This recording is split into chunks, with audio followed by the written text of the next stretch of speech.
फ़िज़ा आखिरकार अगवाकारों के चंगुल से निकल के वापस आ जाती है। जैसे ही फ़िज़ा दरवाज़ा बजाती है, रानी उसको देखकर दरवाज़ा बंद कर लेती है। फ़िज़ा मिन्नत समाजत करती है। साकिब रानी पे चिल्लाता है और रानी को धक्का देके फ़िज़ा को अंदर ले आता है।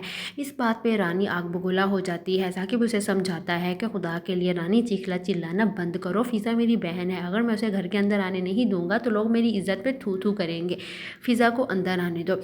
साकिब बहुत मुतमईन होता है कि फ़िज़ा वापस आ गई है, लेकिन रानी की एनिवर्सरी का इवेंट ख़राब हो जाता है। वो तो केक उठा के फेंक देती है और उसके टुकड़े टुकड़े कर देती है कि आखिर ये फ़िज़ा आ कहाँ से गई। फ़िज़ा पे बहुत गंदे गंदे इल्ज़ामात रानी लगाती है। साकिब भी रानी के बारे में पूछता है कि रानी क्या सच कह रही है, तो फ़िज़ा कहती है कि भाई खुदा के लिए मैं वाकई अगवा हो गई थी, मैं बड़ी मुश्किल से बच के आई हूँ, मैं अपनी इज़्ज़त बचा के भागी हूँ, वो तो मुझे आगे बेचने वाले थे। रानी को सबसे ज़्यादा तकलीफ़ इस बात से है कि ये फ़िज़ा आखिरकार वापस कैसे आ गई, इसीलिए वो तो उसे अंदर ही नहीं आने दे रही थी। ये तो साकिब ने ज़बरदस्ती फ़िज़ा को अंदर बुलाया है।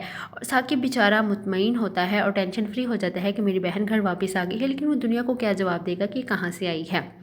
रीता साकिब को समझाती है कि भाई हमारी जीती जागती बहन केक से ज़्यादा इम्पोर्टेंट है। सबसे ज़्यादा तकलीफ़ तो रानी को हो रही है फ़िज़ा के वापस आने से। वो तो कह रही थी कि अच्छा हुआ एक मुसीबत से जान छूट गई, उसे तवक्को नहीं थी कि फ़िज़ा इस तरह भाग के आ जाएगी, और फ़िज़ा का ऐसे एकदम से घर आना सबसे ज़्यादा रानी को ही खटका है। जबकि रिदा और साकिब तो बहुत ज़्यादा खुश हुए हैं। फ़िज़ा घर वापस आके अपनी रुदात सुनाती है कि उसके साथ वहाँ पे कैसा सलूक हुआ और वो कैसे वहाँ से भागने में कामयाब हुई है। अब रानी साकिब के साथ मुंह बना लेगी कि साकिब ने आखिर रानी के खिलाफ चाह के फ़िज़ा को अंदर आने क्यों दिया। रीता साकिब को समझाती है कि भाई अगर भाभी का केक ख़राब हो भी गया है तो केक और आ जाएगा, हमारी जीती जागती बहन केक से ज़्यादा इम्पोर्टेंट है।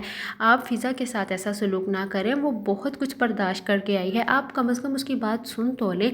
अब देखते हैं ज़ारून क्या करता है, क्योंकि ज़ारून पे उसकी फैमिली की तरफ से बहुत प्रेशर है कि वो इस रिश्ते से जवाब दे दे। और ज़ारून के बाप ने कहा है अगर ज़ारून जवाब नहीं देगा तो मैं खुद इस रिश्ते से इनकार कर दूंगा, क्योंकि घर से भागी हुई लड़की हमारी बहू नहीं बन सकती। ज़ारून फ़िज़ा की बहुत सफाई देने की कोशिश करता है, लेकिन उसका बाप अब फ़िज़ा के बहुत ख़िलाफ़ हो गया है। अब देखते हैं क्या फ़िज़ा और ज़ारून की शादी हो पाएगी या रानी के मुताबिक ये रिश्ता टूट कर ही रहेगा। आपकी क्या राय है, कमेंट में बताएं।